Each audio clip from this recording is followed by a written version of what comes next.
on a passé 2 ans et demi à étudier et analyser les conséquences macroéconomiques du vieillissement et on a abouti en fait à la question assez rapidement, à cette réponse. On ne peut pas traiter de la question de la longévité sans traiter de la question de la jeunesse et des générations, puisqu'il y a une génération qui part à la retraite, qui pose problème au niveau du financement, et en même temps, cette génération, elle a bâti un système de protection sociale, elle a construit aussi un mode de relation au travail qui lui est très particulier.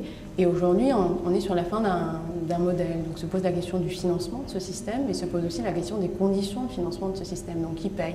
Est-ce que c'est le troisième âge pour est-ce que c'est le troisième âge pour le quatrième âge, ou est-ce que c'est les jeunes actifs qui vont contribuer à la pérennité d'un système dont aujourd'hui, honnêtement, tout le monde doute?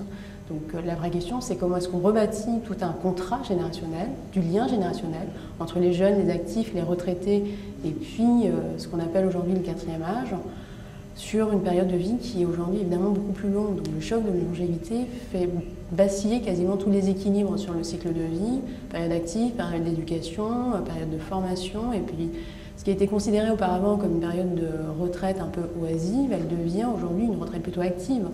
Et puis ensuite, il y a le risque évidemment de la dépendance en fin de vie qui pose aussi question en termes de financement et de solidarité. Avec cette chance aujourd'hui qu'on a une génération de baby-boomers qui a accumulé du patrimoine et qui pourrait quasiment pas s'autofinancer, mais grâce à l'État en tout cas financer une partie du risque de dépendance. Donc c'est vraiment tout ce sujet de la longévité qu'on a traité à travers la question des générations.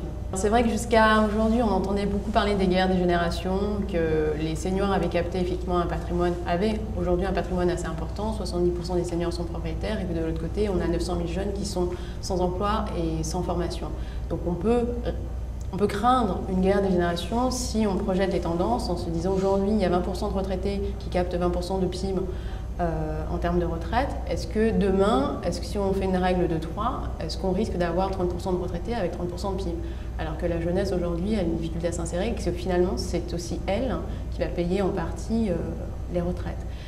Et aujourd'hui, on essaye de sortir de ce débat de guerre de génération, puisque si on fait les comptes en fin de vie, on peut toujours dire effectivement cette génération a eu un peu plus et l'autre un peu moins. Maintenant, la vraie question, c'est quelle marge on donne aux générations actuelles pour effectivement avoir des perspectives de carrière, pouvoir accéder au logement et avoir des perspectives de vie qui soient aussi bonnes que la génération précédente. Et là, c'est plutôt là que se situe l'enjeu pour nous. Donc sur tous les sujets qu'on a pris, financement de la retraite, formation professionnelle, on essaye surtout de se dégager des marges de manœuvre pour ne pas être braqué sur des sujets, et notamment par exemple sur la question senior-junior et sur la question du patrimoine.